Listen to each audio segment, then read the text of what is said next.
For your help, okay? There are families that don't have answers or any sense of justice, and it can be a tip from you that could help get investigators closer to that, solving that case, and then ultimately delivering justice for the family. That's why we do this segment. We do it every night, and we do stories more than once. I mean, we stay on it until these cases are solved. Tonight's story, a 16-year-old girl. None of us could imagine what it's like to lose a child. But Anaiah Walker's story is really tragic on many levels. She was a victim of sex trafficking. Then she was found dead. And the two may very well be connected in this case. And this seems like this is one where there's some evidence and there has to be people, not just a person, but people who know what happened. And we need them to pick up the phone tonight to help deliver some justice. KNXV in Phoenix, our great affiliate, has Anaiah's story.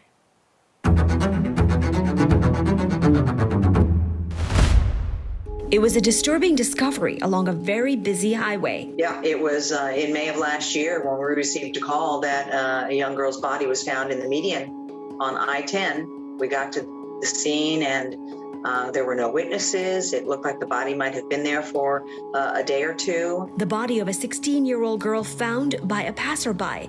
The body of Anaiah Walker. There's no phone, there's no purse, there's no lip gloss, there's no jewelry. And so that's very concerning to me. For the last year, Anaiah's mother, Sharika Buckley, and her sister, Nakia Stewart, have not given up on their fight for answers. The year has been like going through hell and back again. No answers, no closure. But now, some hope in what police call a tough case with no witnesses and no surveillance video to help. Our detectives have been working tirelessly, which has led us to releasing some of this new information today. Buckeye police have finally received confirmation from evidence labs that car parts found along the side of the highway where Anaiah's body was found are linked to her death. Now police can tell us the suspect was driving a 2016, 17, or 18 Honda Civic EX or LX midnight burgundy pearl in color. The interesting part about this car is that the color is not very popular. It was a rare color for that year of those cars made. Parts the suspect may have replaced after the crash include a driver's side door mirror cover, left portion of the front bumper, and left front fog light cover. Anaiah's cause of death is listed as high velocity impact. Her family wonders if foul play may have been involved because Anaiah was a victim of sex trafficking. And just when she died, she was getting ready to testify as a key witness in the trial of a high-profile trafficker here in the Valley. I was very fearful of running into individuals that she was forced to engage with or seeing individuals from that lifestyle. Anaiah would have turned 17 in April. Her family shows us the brand new tombstone created just in time for her birthday, planted in the double plot section of the cemetery. I'm looking literally at where I'm going to rest on top of my daughter, and it's painful. It's the most painful thing a mother could ever experience, is that I'm looking down at my grave too.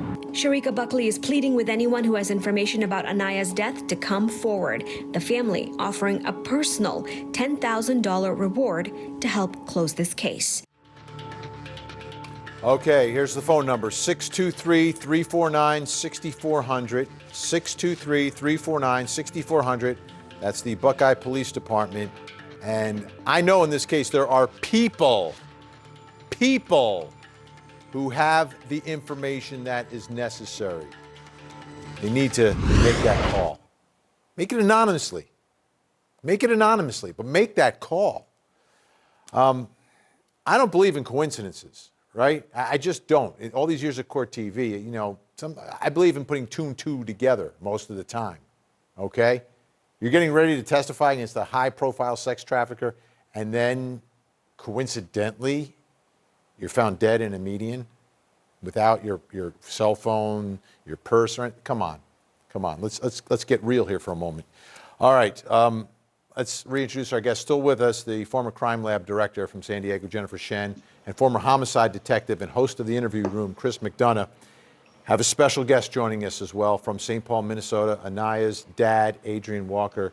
Adrian, thank you so much. Our thoughts are with you. This is extremely difficult, and we appreciate your ability to come on and talk about this, because I think that's an important part of keeping this story in the headlines. Adrian, as you sit here now, it's the summer of 2021. Where are you emotionally? Emotionally, I'm hurt. I'm still distraught. I'm still in pain about it. You lose a child. That's just something that just doesn't go away, especially overnight. Let me ask you about what we heard in that piece in part that was about to testify, things that were going on in her life. How would you describe where she was emotionally, where she was mentally in her life at that moment? At that moment, we did not hear too often from her, as she wanted to not be found. But when we did hear from her, she was definitely in fear of her life and why she ran away from the group home she was in. And she did mention the individuals that she was running from, as they were able to reach out to her in the group home through another means. That is, Chris McDonough, there are absolutely leads here. What are the pieces that have to be put together? I think, are you with me, Chris, that you don't believe necessarily in coincidences until you can prove that it's a coincidence? Yeah, 100%, Vinny. And, my heart goes out to you, sir, and your family. I think one of the key pieces here, obviously, law enforcement knows, who the original players were involved in the sex trafficking problem.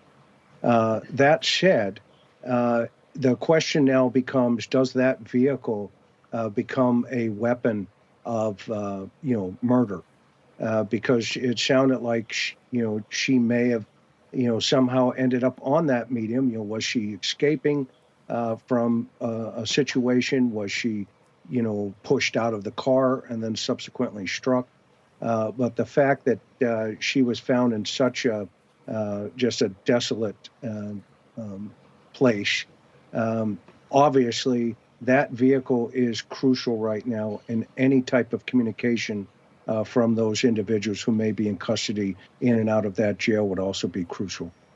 Jennifer Shen, it seems like those who processed that scene were able to amazingly connect what they found, the color, the type of car. That's a lot of work to get to that point. It is a lot of work, and hit and runs can provide a lot of forensic information. And, once, you're looking at the victim and you're looking at a vehicle and seeing if you can connect them. So usually what happens is that you're looking at the victim's body and the clothing, and you can find paint chips. And then if you can connect those paint chips to the scene, then